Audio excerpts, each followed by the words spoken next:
we have to read 10 in order to understand his plan. He's the accuser of the brethren. And the Bible says they have been thrown down on the earth to do what? To start accusing those that have given their life to Christ. The Bible says he stood before God and he was accusing. Remember? Now, Job was minding his business. That's how he does.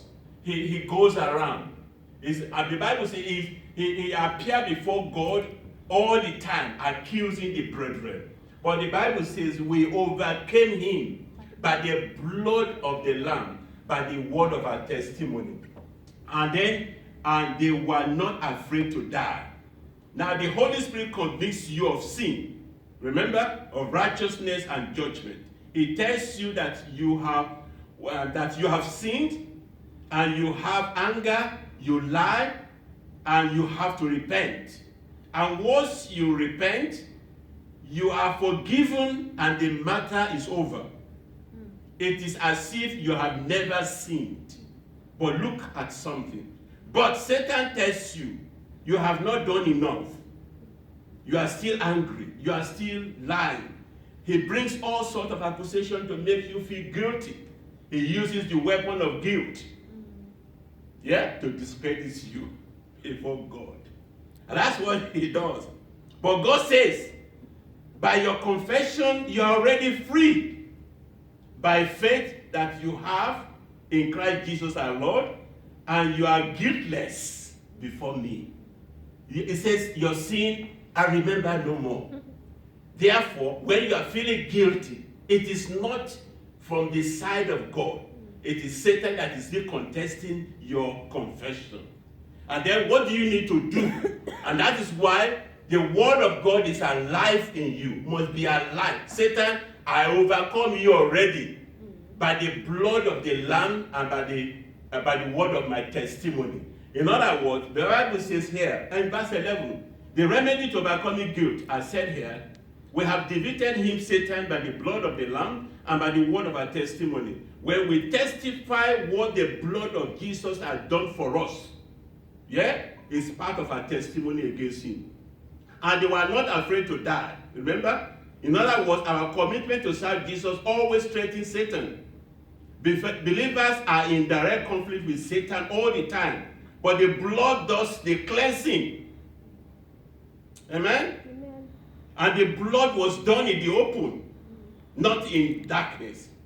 So in the book of Revelation, there were two principal characters. I said here, the white beast, that is Satan, mentioned 35 times in the Bible, and the lamb that represents Jesus Christ. Amen? So we can see the extent of his activities. 35 times, and our own, the lamb, 28 times.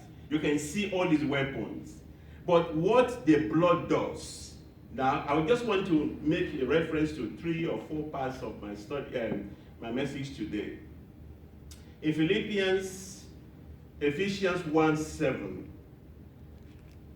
what the blood does, because we overcame him by the blood of the Lamb and by the word of our testimony. Number 1, in Ephesians 1:7, the Bible says, he is so rich in kindness that he purchased our freedom through the blood of his Son.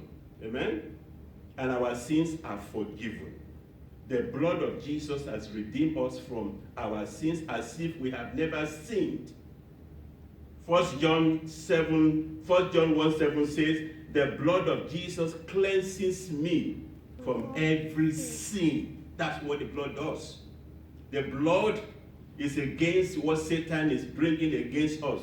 So I can confidently declare that because I walk in the light and I'm in continuous fellowship with God, the blood of Jesus is continuously cleansing me from all sin. Remember, continuously, present continuous, all the sin. Okay. Number 2, what the blood does, Romans 5:9. And since we have been made right in God by the blood of Christ, he will certainly save us from God's judgment. So the blood saves and justifies us from guilt. Jesus steps forward and declare, I will take your. You remember when you are guilty, the picture of sin and Satan is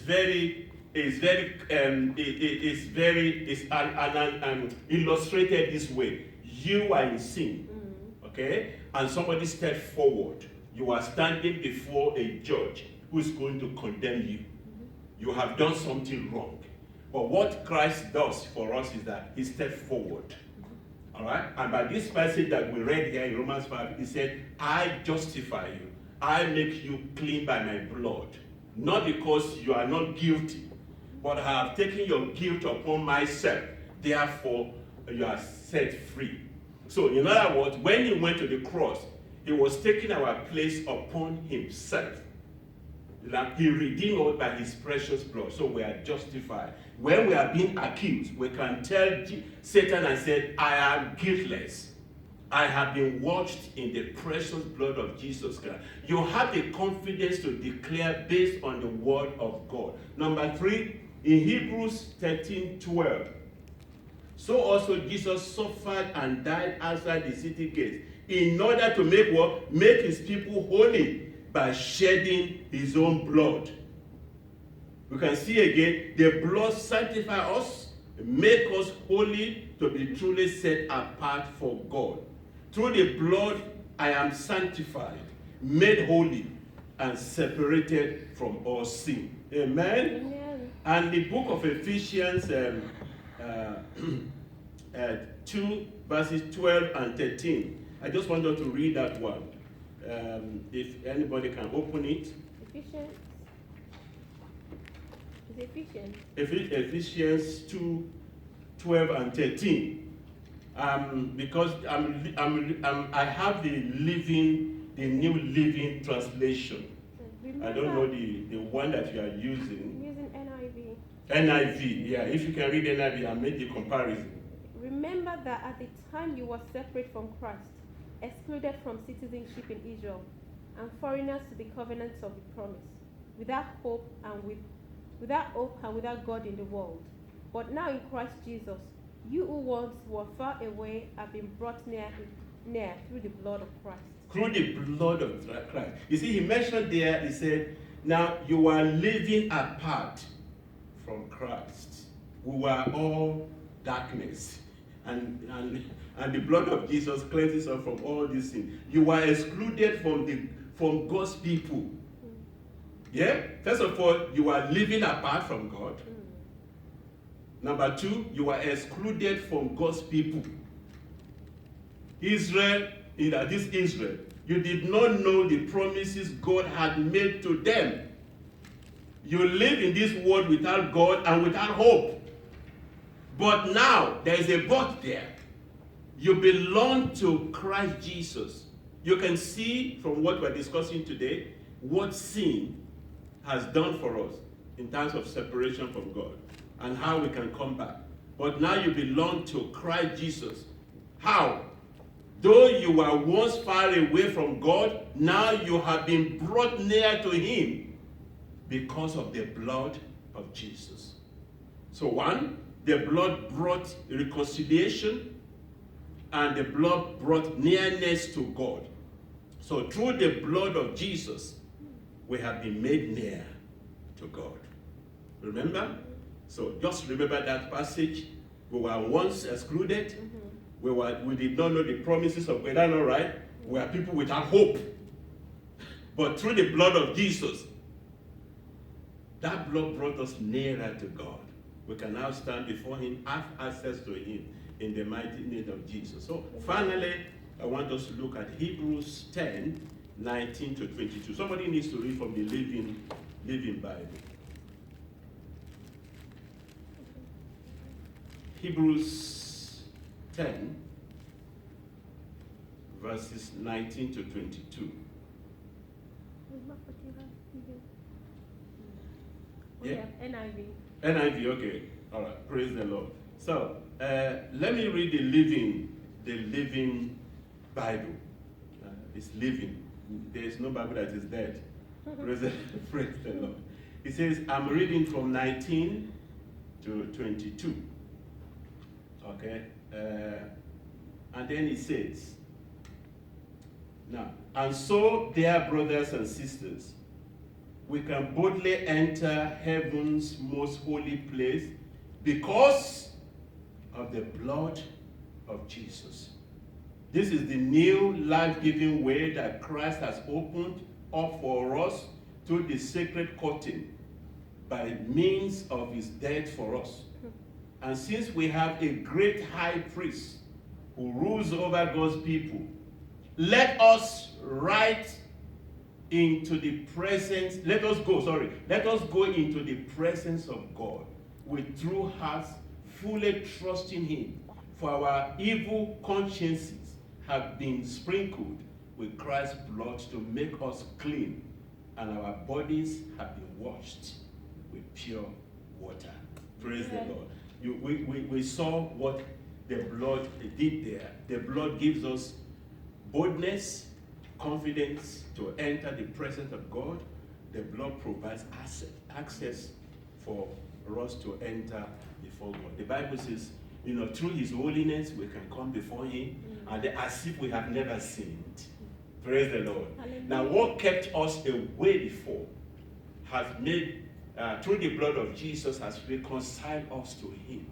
Now, we that have no hope, we now have hope in him. Can you see the separation? Can you see what the blood has done for us by just our confession? Because nothing stands against us. But how?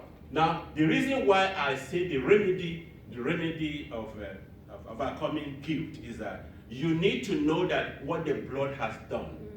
So this is where the thin line is. That's why I brought the remedy. In other words, when you are being accused, remember, is the one that accuses the brethren. But you have the power of declaration, what the blood has done for you. We overcame you, not the spirit that is making you to feel guilty. So you can declare to that spirit. Yeah. Remember, the spirit is bodiless. Now, you are dealing with a spirit that has no body. Is that all right? Because it's spirit. And then you can be able to, because it's coming and playing on your mind, you can declare, Satan, I overcome you already. I have overcome you by the blood of the Lamb. And I can testify. Praise the Lord. Hallelujah. This is my testimony to you, Satan, that he has already redeemed me by his precious blood. Therefore, I am guiltless, I am free. Amen. And then you cannot come and abuse my mind, because the blood of Jesus cleanses me from every guilt. Amen. You want to put upon me. Hallelujah. The church is so amazing. If only we can realize whom we are, what the blood has done, then Satan has no power over us or over our mind. And today we can walk free because we have that evidence, according to Revelation 12, 10 and 11, that Satan, we know your plan, we know what you are doing. When you are trying to accuse me and say, I have given my life, and you are still saying it's not enough. But let me tell you, Satan, I have overcome you by the blood of the Lamb and by the word of our testimony. Our Lord and our God, we want to thank you. Thank you, Jesus. The Bible says when the enemy comes like a rushing wind, you have the power to raise a standard against him. Our accuser is Satan and all his demons. But Lord, we have overcome him. Amen. Let this confidence be in each and every one of your children, that they can boldly declare, we have been free from your guilt. Amen. We thank you, Father. Thank you, Lord. In Jesus' name. Amen. Amen. Praise the Lord. Hallelujah.